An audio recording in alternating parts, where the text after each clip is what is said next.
Hello everyone, I'm the 9 Dots guy. Today, I'm here again to talk about a China that is different from what you usually see. For our first story, let's turn our eyes to Southeast Asia. Recently, a local conflict broke out on the border between Thailand and Cambodia. According to internationally accepted values, or the mindset Western audiences are accustomed to, war is always bad, it is a humanitarian disaster.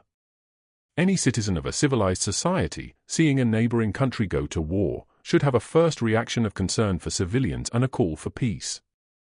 However, if you opened Chinese social media during those few days, you would have seen a spectacle that would make your jaw drop. In this internet public opinion sphere, usually considered to have high nationalistic sentiment and a tough stance toward the outside world, Chinese netizens were almost one-sidedly supporting Thailand. The comment sections were not filled with candles praying for peace, but screens full of cheers. Well fought. Hit them harder. Flatten them. Wait, what is happening here? To understand this madness, you need to know two background facts. The first background is about the official narrative. In China's official diplomatic language, Cambodia holds an extremely high status. You may have heard of Iron Brother Pakistan. Pakistan is China's iron brother, but in official propaganda, Cambodia is called Cambodia Steel. Cambodia is steel. This means this friendship is harder than iron, they are true steel brothers. The second background is about the people's pain point. Outside the official spotlight, in the perception of ordinary Chinese people, what does the country of Cambodia, or rather certain areas in northern Cambodia, represent? It does not represent friendship, it represents a nightmare. It represents telecom fraud. It represents pig butchering scams, it represents illegal detention, torture, and even the fear of forced organ harvesting, what we colloquially call organ harvesting, removing kidneys. Here lies a huge, bloody irony. China is one of Cambodia's largest investors, and the Chinese government has given huge support to the Cambodian regime.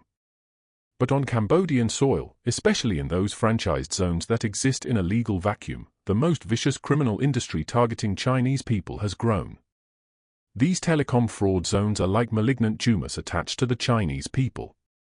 They lure Chinese people there, lock them up, and force them to defraud their compatriots back home via the internet. If you disobey, what awaits you is beating, electric shocks, and even death. Every Chinese person's mobile phone has likely received this kind of scam call. Countless Chinese families have gone bankrupt and been torn apart because of these scams. So, the question arises. Faced with such rampant crime targeting its own citizens, who are the Chinese people expecting to rescue them? We have seen a very popular Chinese movie called Wolf Warrior. The slogan in the movie made the blood of countless Chinese people boil. Whoever offends China will be punished, no matter how far they are. This slogan constructed a fantasy of protecting citizens through powerful state power. But in reality? The reality is that due to complex geopolitical interests and the so-called big-picture view that national interests are above morality, we appear helpless on this issue. We cannot directly send troops to eradicate the tumor in our steel brothers' house. Even because the shareholders behind those scam zones are often local warlords and powerful figures, and may even involve more complex transnational interest transfers. Our crackdowns often seem like loud thunder but small raindrops. Just when this despair and anger had accumulated to a peak, Thailand made a move. Why did Thailand attack Cambodia? The reasons are of course complex and realistic. Perhaps it was for the rare earth mineral resources on the border, or perhaps to divert attention from domestic election conflicts. You see, politicians are all the same, using nationalism to get votes is a globally universal tactic. But a more important reason is that these scam zones and criminal gangs in Cambodia have seriously threatened Thailand's national interests. They not only kidnap Chinese people but also have begun to affect Thailand's public security. More fatally, rumors of being kidnapped have scared away tourists from all over the world. Tourism is Thailand's lifeblood, accounting for more than 13% of its GDP. To protect its own wallet, to maintain its national image, the Thai army aimed its cannons at these zones that harbor filth. This is not at all for justice, this is for interest.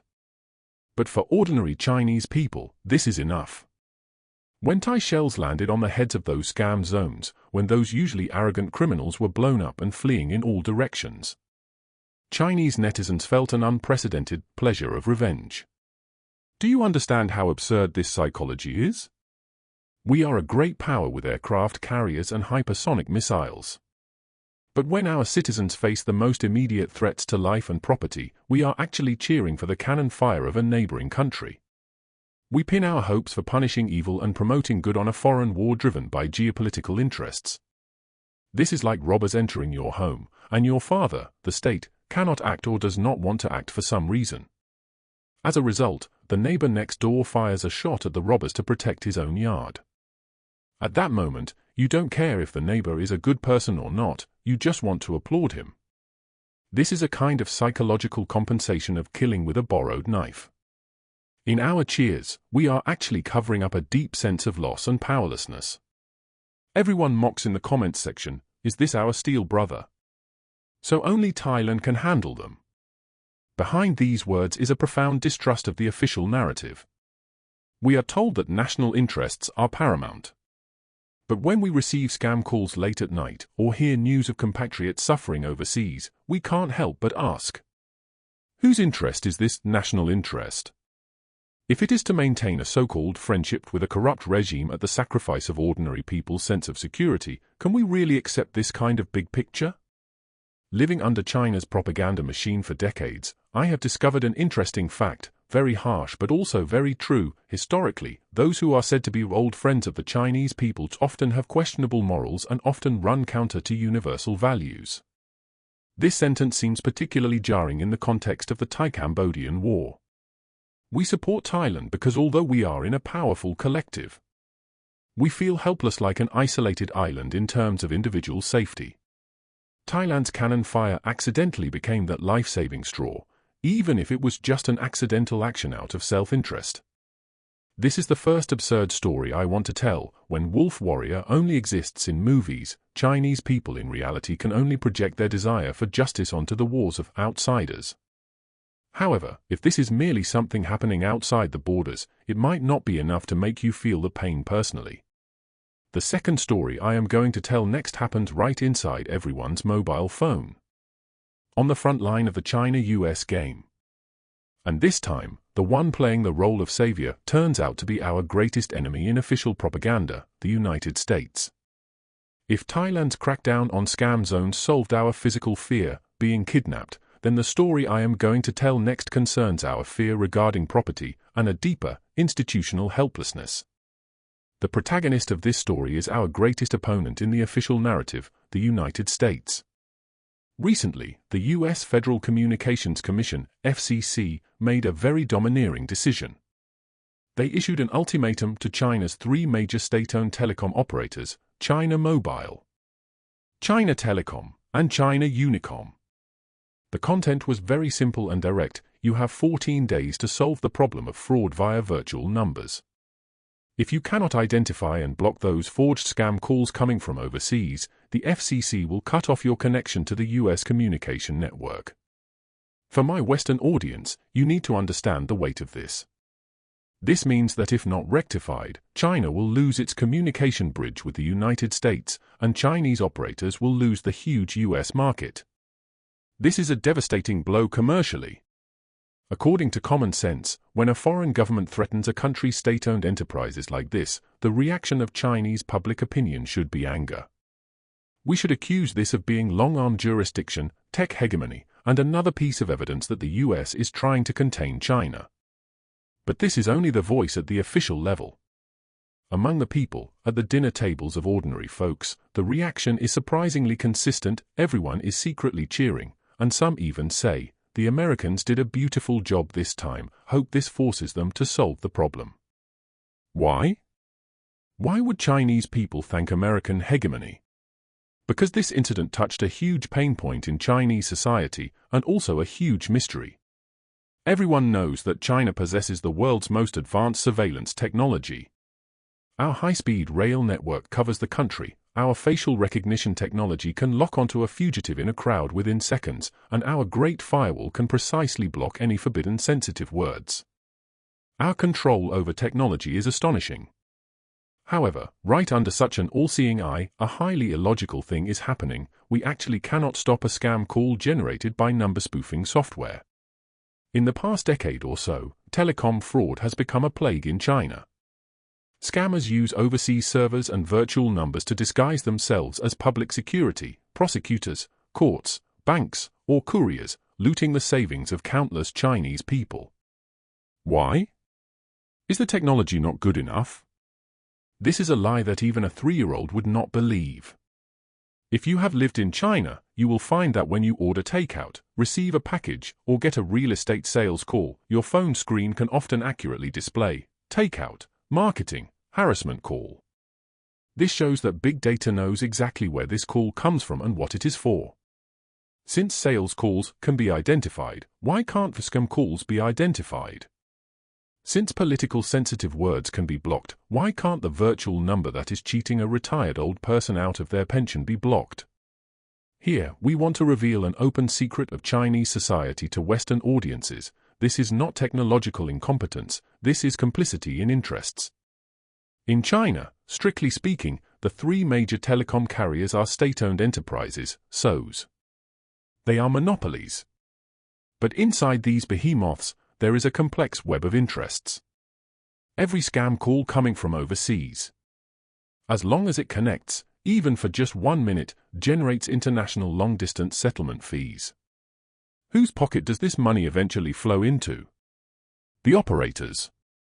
If we calculate this account clearly, you will find what a terrible transfer of interests this is.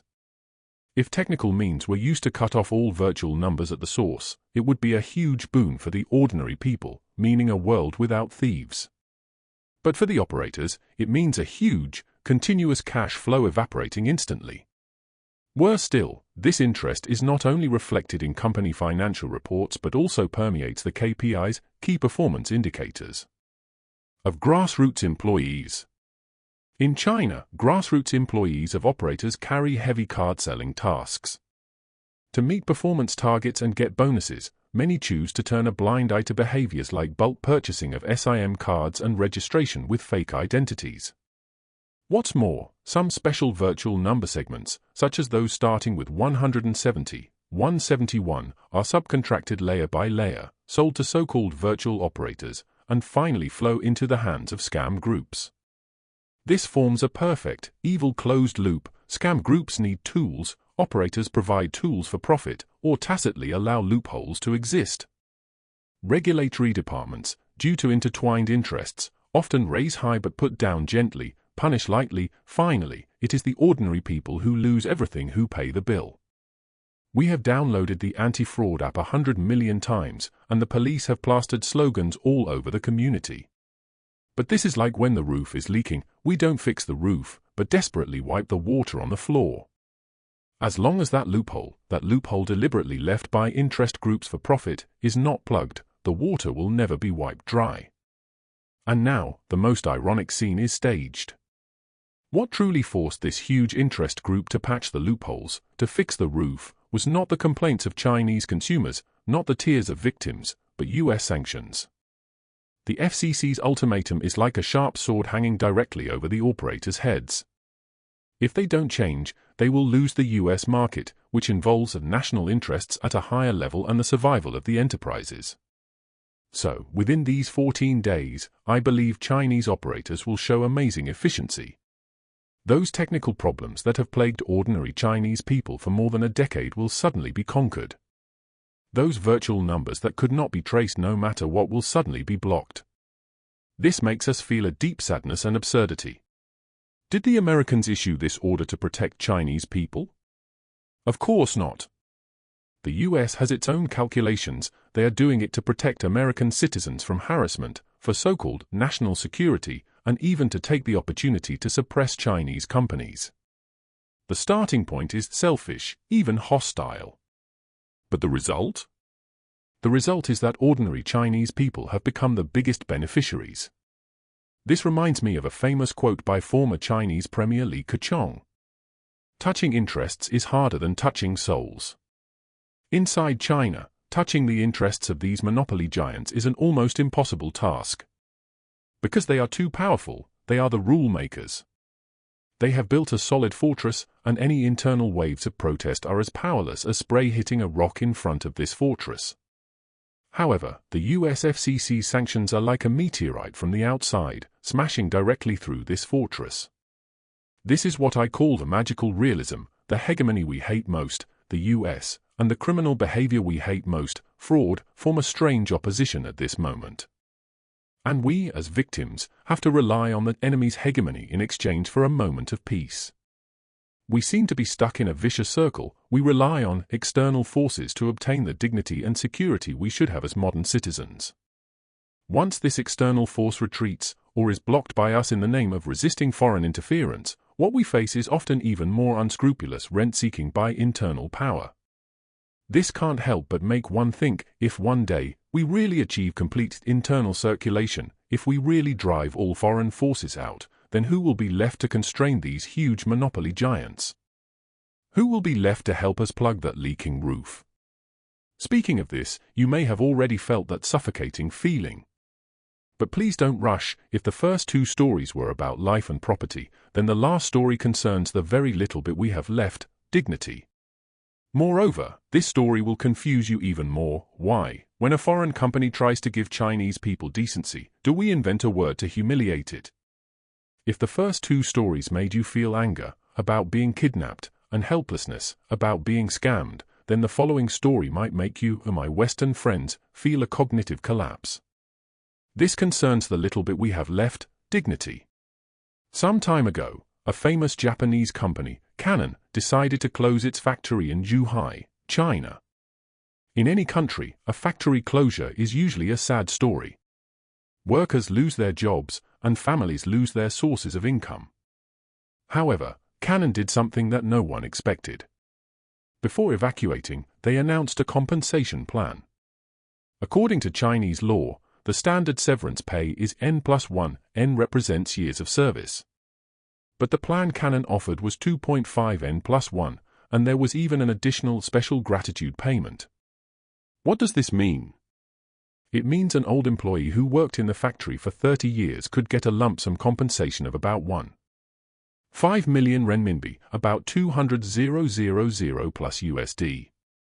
Even those with shorter working hours received hundreds of thousands.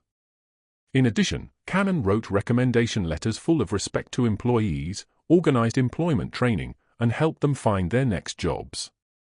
Now, put yourself in the shoes of a Chinese worker. You lost your job, which is unfortunate. But your former employer, this foreign company, gave you enough money to support your future life, gave you the decency and respect due to a laborer. What would you think? You would think this is a company with a conscience, right? But, just at this time, an extremely weird, even arguably evil voice appeared in China's public opinion field.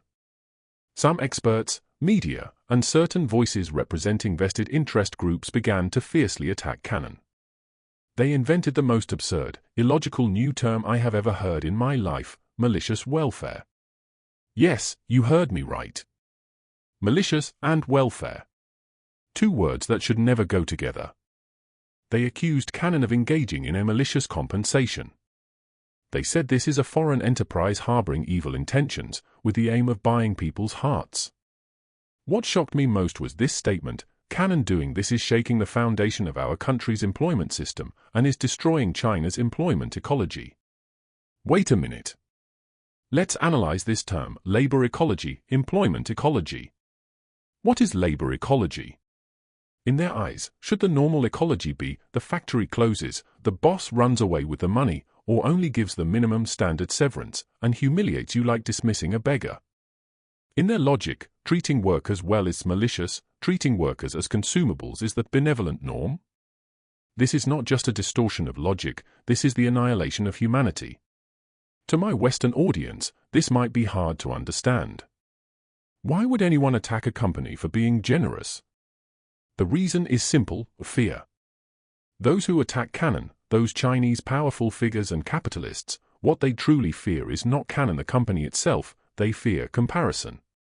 Canon's actions are like a magic mirror that reveals monsters. It reflects the ugliness of certain local Chinese enterprises.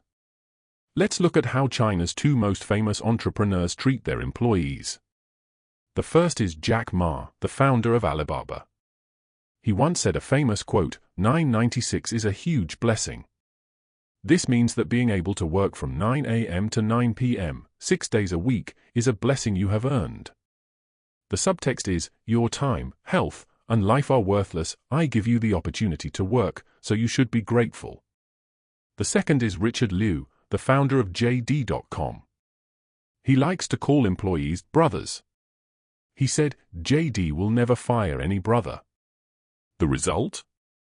When the company needed to cut costs and increase efficiency, these brothers instantly became costs, became burdens, and were ruthlessly laid off. This is Chinese-style corporate ethics. When things are going smoothly, they use warm words like family culture and brotherhood to brainwash you and engage in moral kidnapping. But once interests are involved, they are colder than anyone else. In contrast, foreign companies like Canon seem cold. They don't call you brother, don't talk to you about blessings. They only talk about contracts, only talk about rules. But when disaster strikes, this cold outsider gives you the warmest security. This constitutes a huge black humor. The insiders full of benevolence and morality are using you as consumables, while the outsiders who seem profit-driven are treating you like a human being. Those who invented the term malicious welfare are precisely afraid of this comparison. Because China's current economic environment is not optimistic. The average lifespan of private enterprises is less than 4 years. Massive layoffs and bankruptcies are happening. If Chinese workers all wake up and question their bosses with Canon standards, why can others give it, but you can't? Why do others treat us like humans, but you treat us like beasts of burden? That would be a catastrophe for those Chinese enterprises accustomed to the low human rights advantage. So, they must set up Canon as a target. They must stigmatize this high standard of compensation. They must brainwash you, telling you, the person giving you money is a bad person, he is harming you, while I, the one exploiting you, am for the overall situation of the country, am the true insider. What a shrewd, yet shameless art of governance this is. If you pay a little attention to Chinese news in recent years, you will find that the word malicious has been completely corrupted. Migrant workers asking for their hard-earned money for the year. If the method is a bit intense, that's called malicious demand for unpaid wages. During the pandemic, people out of town wanting to go home for the new year, that's called malicious homecoming. Now, foreign companies giving money to employees is called malicious welfare. It seems that as long as you, as an individual, strive for the rights you deserve and maintain your basic dignity, as long as your striving causes trouble for the managers, then you are malicious. This reminds me of Newspeak in George Orwell's 1984. When good is defined as evil, when exploitation is defined as a blessing, people's thinking becomes locked. We are living in such a redefined linguistic world. In this world, if you cover the company logo and mask the boss's face, you can't even tell who is a Chinese company and who is a foreign company. Or rather, you will be surprised to find that the one behaving like devil capitalism is often our SOEs and private enterprises, while the one behaving like a socialist big family is instead enterprises from Japan and the West. This absurdity of hard to distinguish real from fake is the truest portrayal of contemporary China. After telling these 3 stories, I want to return to my initial question. Why do we feel torn? Why do we feel suffocated? Because we find that the worldview we have been instilled with all along has completely collapsed in the face of reality. We are told, the outside world is dangerous, the West is bent on destroying us, and only internal unity and a powerful state machine can protect us. But reality tells us, when life is threatened, telecom fraud, it is the cannon fire of a neighboring country that saved us.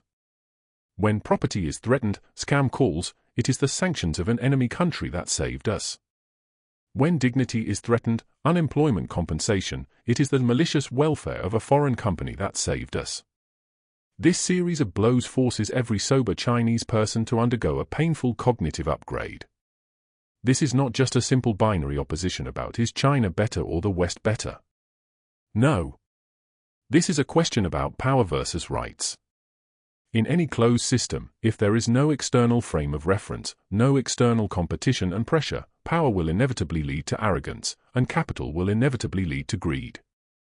The reason we firmly oppose decoupling from the world and firmly advocate embracing universal values is not because we worship foreign things.